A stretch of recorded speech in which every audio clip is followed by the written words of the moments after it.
Hello, World Economic News people, running into a nice new week. Let's start with this one. It's nice and colourful. It's a Mary Meeker chart, and it's the United States budget problems, all in nice, colourful pie chart details. Entitlement programs, Social Security 20%, Medicare, federal Medicaid 22%, unemployment insurance and other entitlements 16%, making 20, 42, 52, 58%.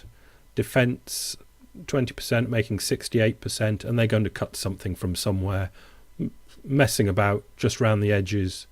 The little bouncy ball on the left is money coming in. Individual tax is 41 in blue. Yellow is social insurance tax at 40, and a little bit of something else. But as you can see, the basic thing is there's a little bouncy ball on the left, which is money coming in at 2.2. The big bouncy ball on the right is money going out at 3.5. That is the problem, and they think they can just move something vaguely around in the big bouncy ball and maybe throw a little nothing away, and nothing's going to happen. It's just political messing about. Yeah. Moving on, CRB index. The CRB index is an index of a basket of commodities, oil, gold, cotton, wheat, that sort of thing, all in there just to get an idea how commodities are doing. And you can see from July 2010, last 6 months of last year, and already this year, it is on the up and up. And obviously this will feed into prices at the stores anytime now.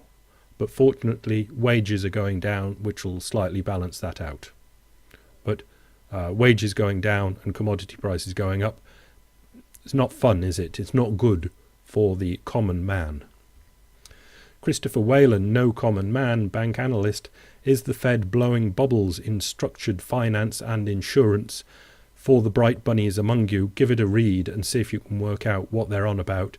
I've read it and really tried to understand it, but it's too technical for me. All I can get from it is insurance companies are being exceptionally naughty, and they're not just asking for trouble like AIG. They are demanding trouble like AIG demanded trouble. So presumably, just up the road, they'll get it. But as I say, give it a read if you think you're bright enough, and tell me what's happening. This next chart is an econ browser chart where it compares the entire compensation package of private and public workers. Entire package including salary, insurance, pension, everything in there. And you can see from the left, less than high school about the same, high school about the same, some college about the same, associate degree about the same, bachelor's degree in blue there, slightly more in the private sector, professorial degree, quite a lot more in the private sector, master's, doctorate, a little bit more in the private sector than the public sector, overall round about the same.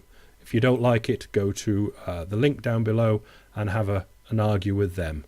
But that is the chart saying that the public workers, even with their good health care packages and their pension packages, are not wildly ahead of private workers. CNBC, US will be the world's third largest economy. Citigroup. When you mention Citigroup, I shudder because everything they seem to say is moronic nonsense. And unfortunately, my one of my favourite go-to analysts, Wilhelm Buiter, went there to be their chief financial analyst, and they've removed his brain and poured treacle in there instead. And we get things like this. The world is going to become richer and richer as developing economies play catch-up over the coming years, according to Wilhelm Buiter, chief economist at Citigroup. And we go on. He goes on. And I wish he hadn't. We expect strong growth in the world economy until 2050. 2050, how can you possibly know? With average real GDP growth rates 4.6% per annum. That's about what it's been for the last 50 years, but you just can't just draw a line, extrapolate it out for the next 50 years. It's ridiculous. 4.6 until 2030, 3.8 per annum after 2030 up to 2050. As a result, world GDP should rise in a real PPP adjusted terms from $72 trillion now, $72 trillion world GDP now, to $380 trillion in 2050. Yeah, right. All that's saying is to get all the debts paid back to Citigroup, something like this has got to happen, and to maintain Citigroup in the way it has become accustomed, the world economy will have to boom like this up until 2050. Otherwise, it says absolutely nothing, and Wilhelm Wieter should be ashamed of himself, I think. Natty little chart, this saying how much various countries are going to get bonuses or get harmed by price increases in oil. Obviously, Saudi Arabia is the big positive there at the bottom. And Russia, Canada, Mexico, Argentina are in the positive as well. Everybody else negative, with Korea at the top as the most negative. Turkey, very short of oil, second negative, with Greece and Ireland following on in negative. They need cheap oil at the best of times. The best of times are not happening for the moment in Greece and Ireland, and they could really do with lots of cheap oil.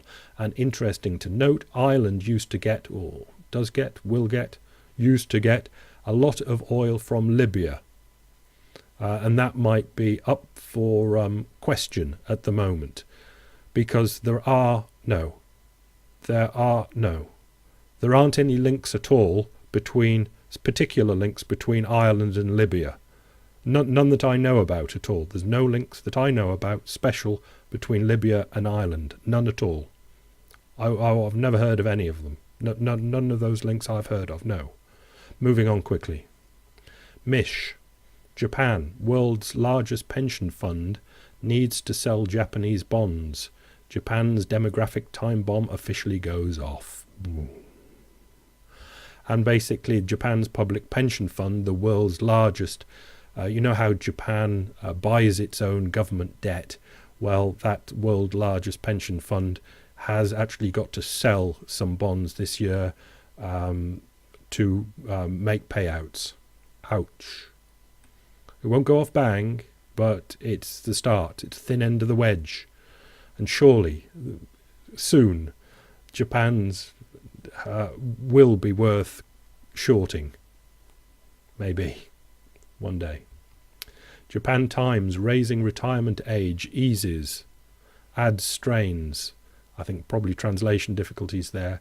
Keeping seniors on to meet labour crunch may foreclose on younger hires. And it's just an article showing that they're beaten all ways up.